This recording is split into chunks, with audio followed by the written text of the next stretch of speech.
Hi there. In this lecture, we're going to be talking about Native American life, and then we're going to be bridging into Native Americans' contact with European colonizers.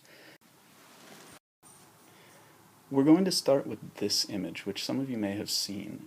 It's a famous image of Christopher Columbus coming ashore, he's this dude, to meet the Arawak Indians, the Native Americans whom he encountered when he sailed the ocean blue in 1492.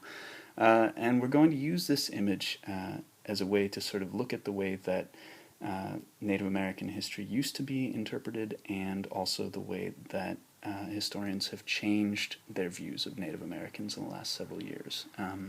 For a long time, historians viewed Native Americans as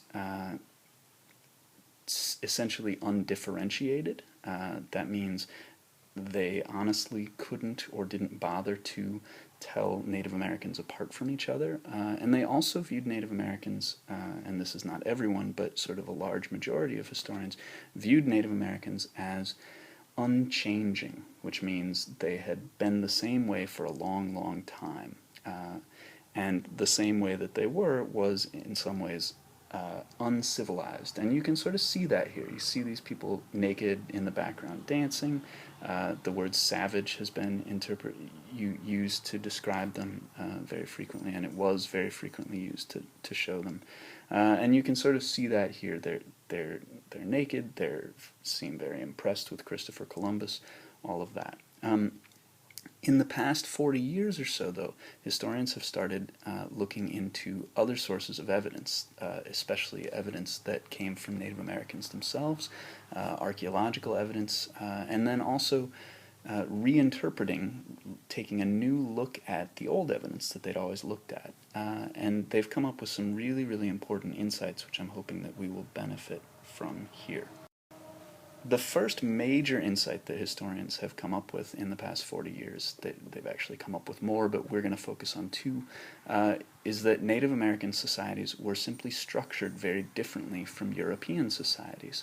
And most importantly for our purposes, many, not all, but many Native American societies weren't patriarchal. That means they weren't centered around men. And instead they gave women much more power than men. Or in other cases, women simply did different roles than Europeans did, and they had long historic reasons for doing those roles. You can see an example of that here. These women here, who were in Florida and are being drawn by a European man, are doing agriculture, they're farming. And many Europeans viewed farming as essentially men's work. So when they came over and saw women farming, they formed all sorts of ideas about men's deficiencies and women's unwomanliness, etc. What was really happening, of course, is that Native American societies had structured their own groups for a long, long time and had perfectly reasonable reasons to have women do the farming.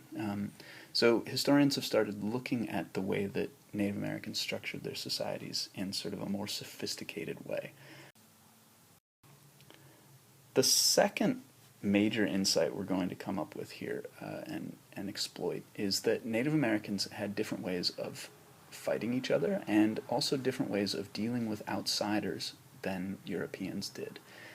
In terms of fighting, which is certainly not all of Native American life, but it will turn out to be very important when they start dealing with Europeans, with some very important exceptions, many of the tribes on the east coast of what is now the United States, so this excludes groups like, say, the Aztecs in what is now Mexico, they tended to see war not as a way to destroy another society, but rather as a way to engage with another society. So when they would battle, they frequently wouldn't destroy a town, but instead would take captives, some of whom they would keep and integrate into their society, others of whom they would kill ritually or keep as slaves. It was sort of an ongoing thing. The best comparison I can come up with is the fact that the Yankees and Red Sox may hate each other, but they keep coming back to play each other every year. Here's a town in North Carolina. It's called, I'll try and pronounce it, Pomiak, and it was one of the first towns that English people encountered when they arrived in America. And you can see the defensive structure around the town, but you can also see the defensive structure is very permeable. These are lots of big wooden pikes here. Pretty easy to get through, but that's because Native Americans weren't worried that a warring tribe was going to come and destroy them.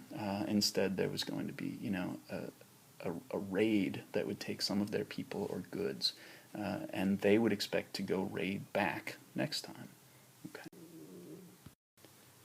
In terms of dealing with outsiders, another really important point to make is that many Native American tribes, again, not all, but many, didn't give gifts to show respect. It wasn't like you gave a gift to your boss. You gave gifts to show dominance, to show how powerful you were, and oftentimes to intimidate the people you were giving gifts to. So that's actually a wonderful way to start reinterpreting this Columbus image. Here's Columbus, and he's showing up on American shores, and when he got there, it's apparently true, the Arawak Indians gave him lots of gifts. But Columbus interpreted that as, they are very impressed with me, they want to honor me like a god. But if you look at what the Native Americans are doing, based on the fact that they gave gifts to express their own power, they are showing Columbus just how powerful they are. They're showing him, we have the resources to dominate you. So that starts us in on a window in how, when Europeans showed up, they and Native Americans were very, very likely to misunderstand each other in their encounters. So we've already touched on the story of European exploration and colonization in class, but I should say it used to be told essentially as a narrative of conquest, in which heroic Europeans, you can see them over in this corner of the picture, planting the cross there to save Native American souls. They arrived to civilize Native Americans, who either fought them in anger or fear, or responded gratefully to the European civilizing influence. And we're going to see briefly in this lecture, and at more length when we look at these documents, the way that historians have reevaluated that claim and come to criticize that claim in many ways.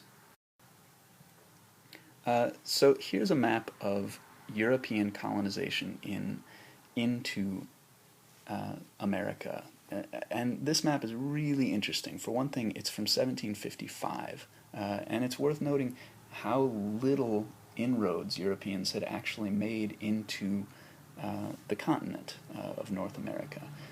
All this space, even though Europeans claimed it, was essentially controlled by Native Americans. And in fact, much of this space all through the East Coast and in Florida was also controlled by Native Americans, even though Europeans were there. I also want you to notice, you see the holdings that are Spanish and further south Portuguese. I also want you to notice, and here in blue are the French, and here in red are the English. Notice just how little space England has, compared especially to Spanish-run America. The English colonies were a backwater.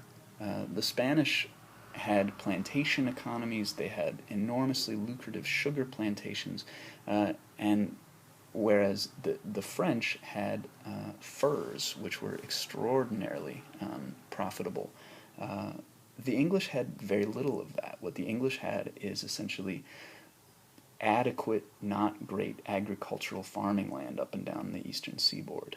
They would have absolutely killed, and in many cases were very eager actually to kill, to get land like you could get, say, in Cuba, or what is now the Dominican Republic.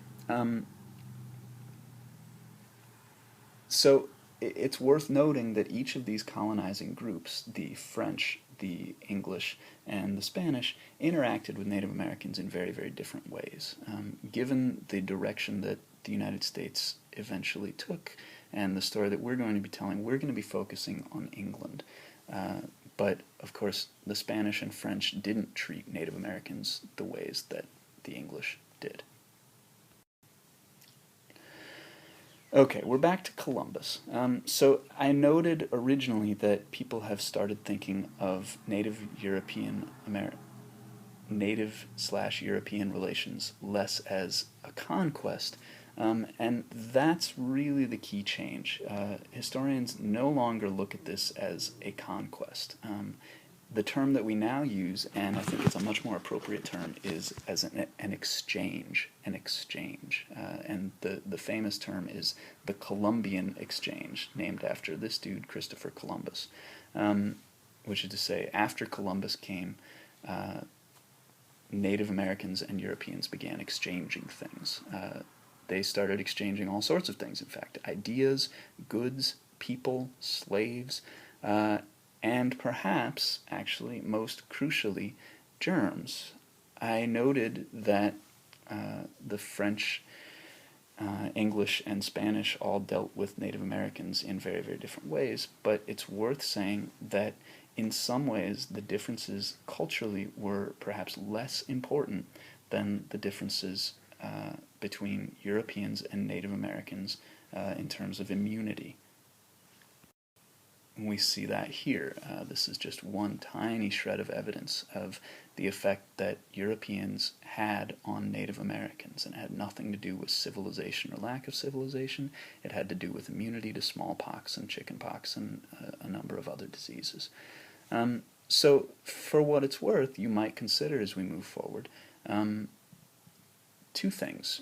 One, how does the notion of exchange change the way you think about these groups, rather than the notion of conquest or submission? And two, you might question whether or not cultural differences actually made a difference. Whether or not European interaction with Native Americans had to result in this sort of physical medical catastrophe.